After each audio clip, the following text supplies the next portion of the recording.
Bonjour, bienvenue dans MQ15 qui fait suite à MQ14.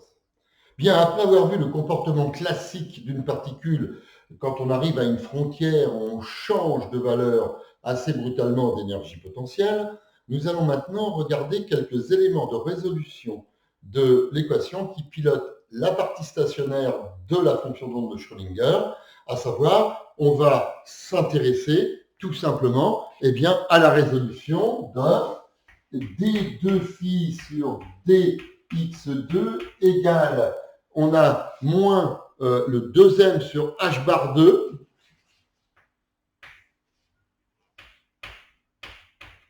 facteur de E moins V0 fois phi.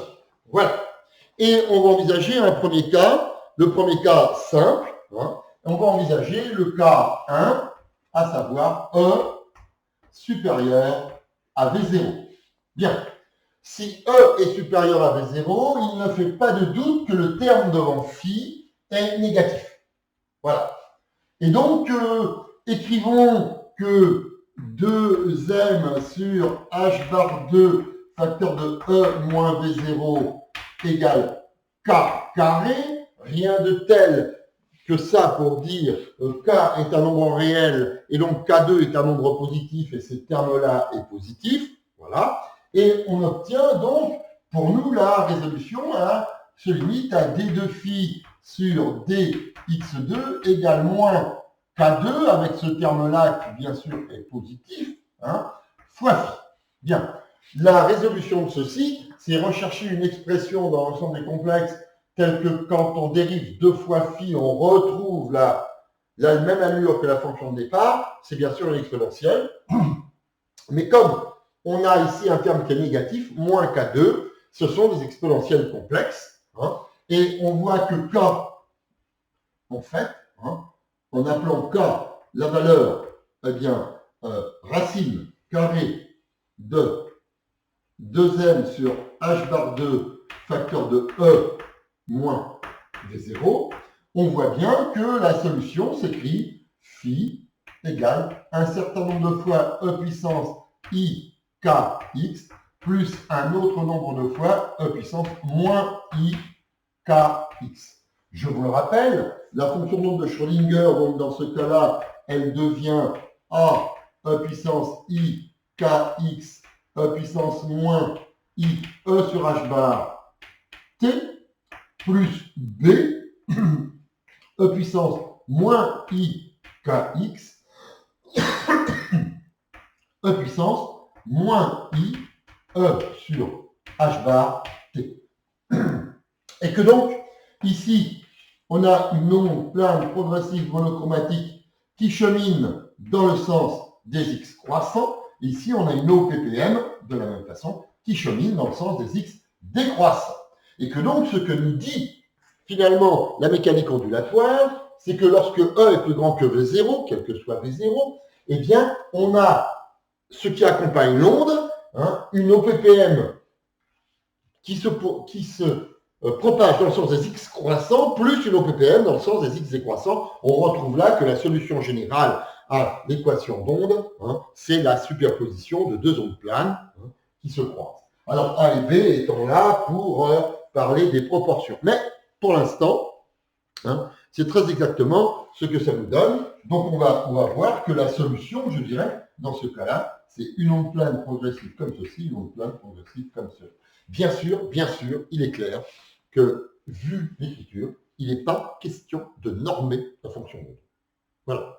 Et c'est bien pour ça qu'on n'est pas encore dans la mécanique quantique. Donc on ne peut pas normer cette fonction d'onde, évidemment, mais on va pouvoir parler de ce qui arrive à des faisceaux de particules ou, pour une particule, la probabilité d'avoir ceci ou d'avoir cela.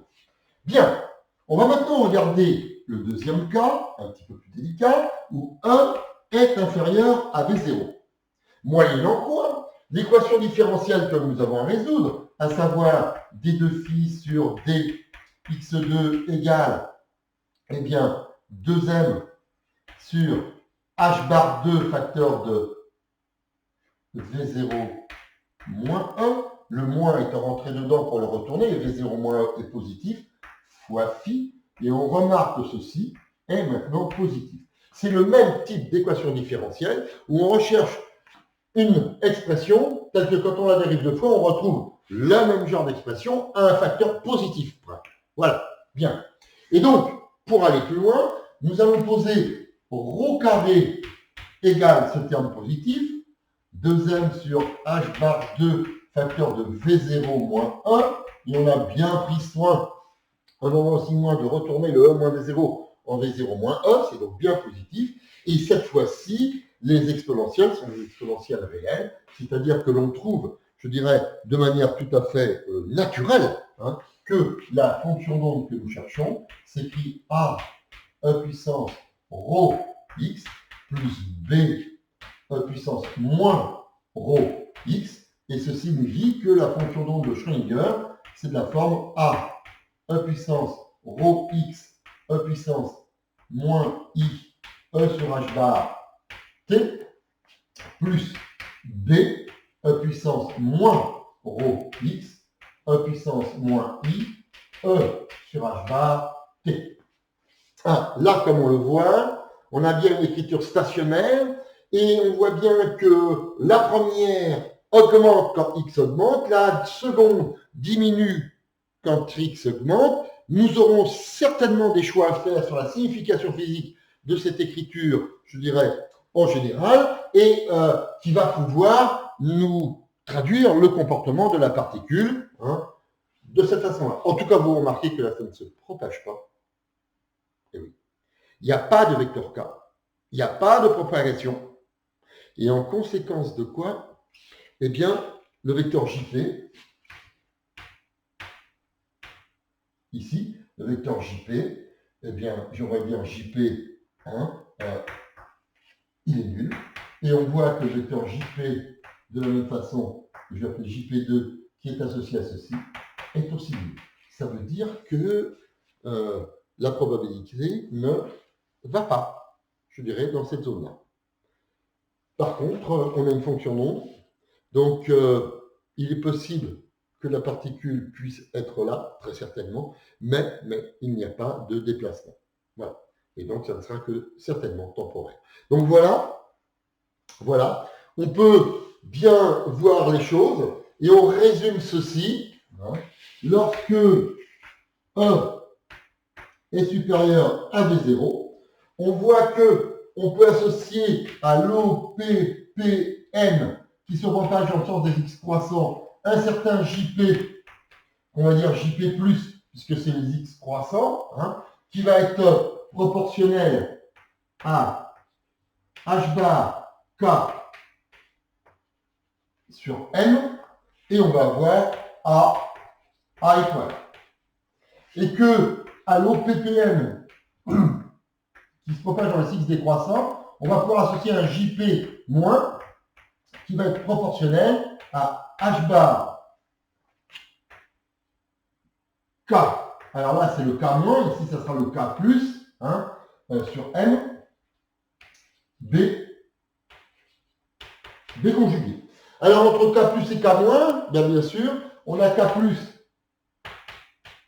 qui vaut k x, et on a k- qui vaut moins k x. Voilà. Il semble que la chose soit bien claire. On aura donc deux comportements fort différents. En tout cas, on obtiendra bien une fonction d'onde fort différente quand E est supérieur à V0 ou quand E est inférieur à V0. Voilà, c'est tout pour ce paragraphe. Maintenant, nous allons passer à l'étude précise des marges de potentiel. Rendez-vous, bien sûr, dans MQ16.